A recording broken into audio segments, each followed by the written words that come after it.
Chère audience, bonjour. Gaza, 14 août 2024. Aïssel et Asser, jumeaux palestiniens, naissent sous les bombes. 3 jours plus tard, ils sont tués. Leur corps fragile gisent sous les décombres après une attaque de missiles israéliens. Leur crime ? Être né au mauvais endroit, au mauvais moment. Autre lieu, autre guerre. Ukraine, 17 mars 2022. Tout un jardin d'enfants a été massacré par un missile russe.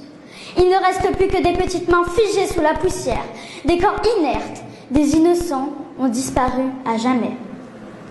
Différents lieux, différentes circonstances, mais un même destin tragique.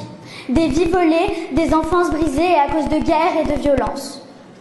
Pendant ce temps, le monde regarde, bouleversé, serre, puis tourne la page. Moi, je ne peux pas. En effet, l'héroïsme, ce n'est pas s'émouvoir puis oublier. L'héroïsme, ce n'est pas attendre la prochaine tragédie pour réagir. L'héroïsme, c'est agir. Agir maintenant, même à petite échelle. Pour être un héros, il suffit parfois de se lever pour dénoncer, de s'indigner. Les héros sont parmi nous. Les héros sont ceux qui ont simplement osé dire non. En refusant de céder son siège, Rosa Parks a dit non à la ségrégation et au racisme. C'était impensable à son époque qu'une femme noire s'oppose à des blancs. Comme l'a si bien dit le révérend Jesse Jackson, elle s'est assise pour que nous puissions nous tenir debout. Le psychiatre Frantz Fanon a dit non à l'oppression, tant en Martinique qu'en Algérie. Il affirmait que chaque génération doit, dans une relative opacité, découvrir sa mission, la remplir ou la trahir. Ce grand héros martiniquais a dénoncé le colonialisme en Algérie jusqu'à sa mort. Oui, l'Algérie, cette terre d'1,5 million de martyrs. Des martyrs héros morts pour que leur peuple vive dans la dignité et la liberté. Ces héros avaient une chose en commun.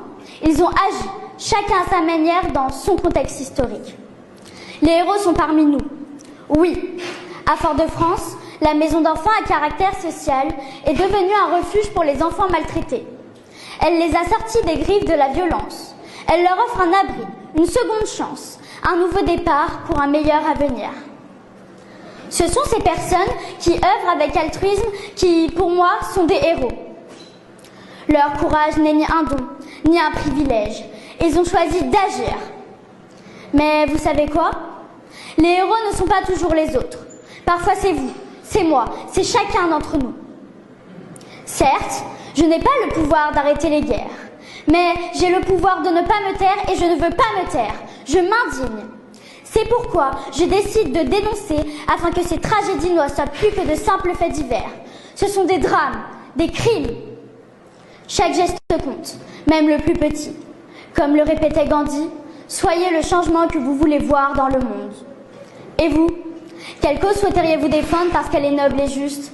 Car oui, le héros est déjà en nous. Il attend simplement le bon moment pour se manifester. Alors indignons-nous. Prenons exemple sur Aimé Césaire qui proclamait « Ma bouche sera la bouche des malheurs qui n'ont point de bouche ». Aujourd'hui, j'appelle mon héros intérieur et je lève ma main pour prononcer devant vous ce serment. Je promets de ne jamais sous-estimer le pouvoir de mes actions. Je m'engage à dire non à la violence, non à la haine, non à l'oubli. Je crie et je fais du bruit pour dire haut et fort que je ne veux pas de ce monde-là. Je m'engage à ne pas être une voix parmi d'autres.